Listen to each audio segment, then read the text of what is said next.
Istri komika Panji Pragiwaksono, Gamila Arif, baru-baru ini meluapkan kemarahannya setelah fisik anaknya menjadi sasaran perundungan, body shaming, oleh warganet di media sosial.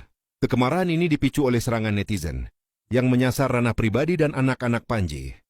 Sebagai buntut dari materi komedi Panji yang berjudul Mens Rea, yang dianggap menyindir Wakil Presiden, Gibran Rakabuming Raka, Gamila Arif secara tegas membela anaknya dan menantang balik para perundung dengan pernyataan keras. Salah satunya melalui ungkapan, "Maju lu." Untuk istrinya Panji Pragiwaksono yang kemarin mengatakan bahwa akan menempuh jalur hukum kepada siapapun atau akun apapun yang telah menghina anaknya atau mengaitkan membuli anaknya setelah penampilan suaminya itu Panji Pragiwaksono dalam acara Mensrea dengan mengatakan akan menempuh jalur hukum dan hadapi saya dengan gentle atau jangan cemen. Ini dengarkan ya, sebenarnya kalau Panji gak memancing sih hal pembulian terhadap anak Anda itu tidak akan ada dan tidak akan terjadi. Cuman masalahnya kemarin di acara Mensrea, Panji suami lo itu bukan cuma mengkritik kebijakan atau kinerja dari pemerintah atau presiden kita, tapi ini udah membawa-bawa atau menghina secara personal, terutama menghina kepada fisik dari seorang Gibran. Jadi dengerin, jadi rasain aja buat lo. Ini akibat dari orang yang menormalisasi pembulian dan menghina secara fisik. Ini balasannya udah langsung, nggak lama langsung dibalas sama netizen. Jadi lu baiknya sadar aja dengan apa yang telah suami lu perbuat sehingga ini terjadi kepada anak Anda. Ingat, seorang Gibran pun lahir dari seorang ibu, di mana ibu yang melihat anaknya dihina secara fisik pasti nggak akan rela. Ini termasuk terjadi sama lu kan. Sekarang lu merasain apa yang dirasain sama ibunya Gibran, di mana anaknya dihina kan. Rasain lo.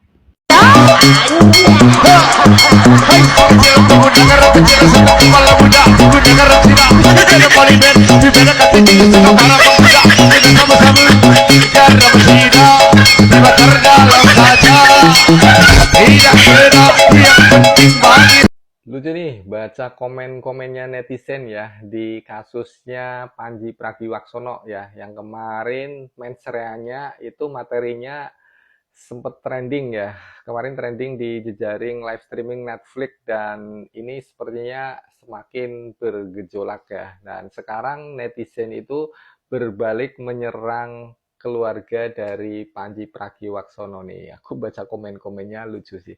Tapi coba kita lebih berpikir jernih ya terkait dengan kasus ini ya. Jadi kemarin di Mensrea Panji Pragiwaksono memang sempat melakukan kritik ke Wapres Gibran, tetapi kritiknya itu mungkin ada sebagian yang bukan masalah visi misi kinerja, tetapi lebih ke fisik ya. Memang itu terlihat jelas dan akhirnya kemudian sekarang netizen berbalik menyerang secara fisik juga terhadap keluarga dari Panji Pragiwaksono, ada istri, ada dua anaknya, dan komen-komenannya kayak yang di belakang itu ya. Dan pertanyaannya, apakah tebar tuai itu juga berlaku di sini ya? Kalau secara sosial tentu bisa dipahami publik bakalan emosinya meletup dan akan membalas seperti itu. Tetapi secara hukum tentu ini juga nggak bisa dibenarkan. Karena kalau Panji menghina Wapres, maka yang bertanggung jawab tentu Panji itu sendiri. Jadi ketika menyerang fisik keluarga yang tidak terlibat, ini secara hukum tetap dikatakan salah ya. Di hukum sendiri tidak mengenal yang namanya balas dendam ya. Yang dilihat adalah siapa yang berbuat, kemudian siapa korbannya. Ya, kritik tentu boleh saja ya, tetapi tentunya kritik itu sebaiknya ya jangan kritik secara fisik ya. Itu namanya bullying, karena ya sekarang kan lagi gede-gedenya semangatnya untuk kita mencegah bullying di lingkungan kita, di masyarakat kita, di anak-anak kita. Tetapi sepertinya kita kayak ditontonkan lagi, ditunjukkan lagi sebuah metode bullying yang ini dikonsumsi secara publik secara luas yang dibalut dengan istilah komedi ya. Kalau itu menurut saya sebenarnya kurang pas juga sih. Tetapi intinya ketika netizen menyerang balik ke keluarga Panji ini tetap salah dan keliru ya, karena di hukum itu tidak mengenal istilah yang namanya balas dendam. Ketika Panji yang berbuat maka dia yang bertanggung jawab, bukan keluarganya. Jadi mari kita berpikir lebih jernih lagi dan ya semoga ini nggak berlarut-larut dan nggak menimbulkan sebuah pandangan baru, persepsi baru tentang kebebasan kita berpendapat terkait dengan mengkritik seseorang dengan melakukan pembulian secara fisik ya. Semoga ini nggak terjadi. Bagaimana pendapat kalian? Tulis saja di kolom komentar. Sebelum kita melanjutkan berita-berita yang viral masalah komika Panji Pragiwaksono yang roasting para pejabat negara, jangan lupa like, comment, subscribe, dan tekan tanda lonceng untuk channel Public News agar channel ini bisa tetap eksis menayangkan berita-berita yang bisa memberikan wawasan kepada masyarakat. Kita lanjutkan beritanya berikut ini. Untuk hal yang pertama ini, ya saya ingin bertanya balik. Kenapa marah? Yang memulai duluan siapa? Ya udah, berarti sama. Mas Gibran juga anak orang. Beliau juga punya orang tua. Dan semua orang tua di dunia ini tidak mau anaknya dikata-katain, di body shaming. Apakah kalian mau anak kalian digituin di tempat umum, ditertawakan orang? Hahaha, anaknya tampangnya kayak ngantuk. Ya pasti marah dong, kecuali kalian emang nggak sayang sama anak kalian. Dan menurut saya, kalau pembulian semacam ini dinormalisasikan, dianggap biasa, nanti anak-anak di sekolah banyak yang jadi pembuli. Tadi ditanya sama gurunya, kenapa kalian bully? Mereka jawabnya gini aja, ya Panji aja boleh. Kan kata pengikutnya Panji mah cuma bercanda, ngapain baper? Ya udah. Jadi gak usah marah, gak usah baper, kan cuman bercanda. Nah, itulah alasannya kenapa undang-undang baru, KUHP yang baru itu disahkan. Biar kalian itu bisa diredam, gak seenak jidat, seenak muncung kalian aja ngatain orang. Dan yang kedua ingin saya bahas pernyataan Mas Panji yang dia bilang begini. Kamu berharap sama siapa, guys? Berharap sama siapa? Kita cuma bisa berharap diri kita sendiri. Berharap sama siapa? Polisi kita mau... Kita harus berharap sama siapa? Gimana ya Mas ya, kalau orang punya agama, punya pegangan hidup, pedoman hidup, punya Tuhan, ya dia berharap ke Tuhan. Karena Mas Panji Muslim yang berharapnya ke Allah. Mau berharap ke siapa lagi? Kita sebagai hamba, iya karena na'budu wa iya karena nasta'in. Ya beda cerita kalau kita sebagai penganut agama tidak pernah ibadah, tidak pernah sholat, tidak pernah ke gereja, ya kita bakal bilang berharap ke siapa? Jadi jawaban saya, berharaplah ke Sang Pencipta, ke Tuhan kita. Karena kalau kita berharap ke Tuhan, tidak akan pernah kecewa. Dan selanjutnya yang saya ingin bahas adalah, dia banyak ditanyain netizen, kenapa di mensreanya itu tidak membahas Anies? Jawaban Mas Panji, karena Abah bukan siapa-siapa, kata dia di channel YouTube-nya. Karena Abah nggak punya jabatan, kata dia. Mas Panji ini kudet atau gimana? Abah kan sekjen PBB. Dan juga kalau Mas Panji bilang Abah itu nggak punya jabatan apa-apa, Mas Panji salah. Abah itu punya ormas, namanya Gerakan Rakyat. Ya meskipun ya hanya internal organisasi, tapi tetap Abah punya jabatan. Pertama sekjen PBB, kedua ketua ormas. Jadi kalau itu alasan Mas Panji nggak bahas Abah, ya saya agak setuju sih. Ya tapi bener sih, nggak ada yang menarik juga kalau bahas dia, nggak rame juga. Kan ramenya bahas keluarga Jokowi. Kalau bahas Abah Megdi, ya nggak rame, soalnya ya film Abah kemarin aja nggak laku. Anak Abah nggak ada yang nonton. Jadi terakhir pesan dari saya kepada Mas Panji, ya yang pertama berani berbuat, berani bertanggung jawab. Ya terima konsekuensi yang telah kita perbuat. Ada sebab, ada akibat. Dan yang kedua, bolehlah kita itu berkarya, tapi kita harus berkarya dengan bijak, dengan cara yang baik, dengan cara yang benar, dan karya tersebut tidak menyakiti perasaan orang lain. Dan yang ketiga, berharaplah sama Sang Pencipta yang Maha Kuasa, Allah Subhanahu wa Ta'ala.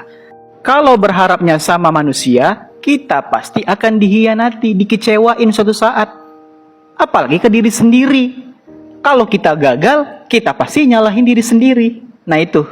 Dan yang terakhir, boleh kita mengidolakan seseorang, tapi kita harus lihat dulu orang yang kita idolain itu seperti apa. Apakah orang tersebut bisa mengajak kita kepada kebenaran, membimbing kita kepada jalan yang benar, atau malah sebaliknya? Terima kasih, semoga bermanfaat.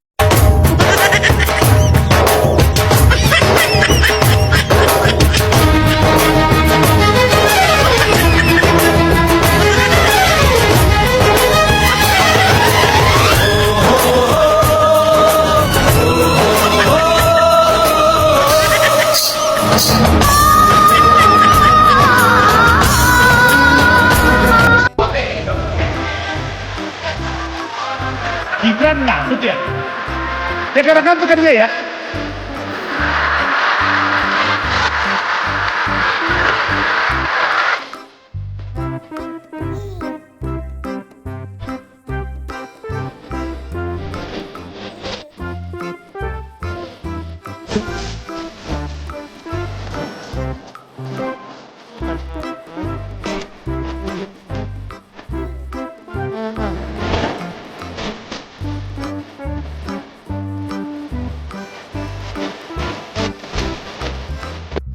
Buat istrinya Panji, saran gue cuma satu, ngaca. Lo nggak suka anak lo di body shaming, tapi keluarga lo, suami lo nge-body shaming orang lain. Udah tahu di body shaming itu nggak enak, tapi lo pelaku salah satunya, gimana dong? Nggak play fair namanya. Sampai segala ngancem mau ngelaporin ke polisi itu netizen. Kalau lo nggak mau di body shaming keluarga lo, ya keluarga lo jangan nge-body shaming orang lain, gitu. Lo kesel kan? Sama keluarganya Pak Gibran juga kesel suami lo nge-body shaming Gibrannya. Di impas. Bilang sama suami lo kalau nggak suka sama pemerintahnya, kritik, kasih saran. Saran yang membangun, saran yang positif. Bukan nge-body shaming ataupun ngebully fisik orang lain. Nggak gitu cara mainnya politik. Apakah keluarga Gibran ngelaporin Panji ke polisi? Enggak. Karena nggak levelnya. Karena menurutnya itu kalian tuh sampah, makanya nggak digubris. Gue bukan ngebela Gibran ya, gue cuma ngomong di sini masalah body shaming dan bullying. Stop ngebully atau body shaming orang lain. Kalau lo nggak pengen digitukan, jangan pernah gitukan orang lain. Ingat, kalau mau komplain, mau kritik sama pemerintah silakan, tapi jangan pernah merendahkan martabat ataupun menghina orang lain, apalagi secara fisik. Berita terbaru, istrinya Panji ini nggak terima karena anaknya dibully oleh netizen Indonesia. Ini siapa yang menebar, yang menuai? Istri Panji Pragiwaksono ngamuk ketika anak-anaknya di body shaming sama netizen.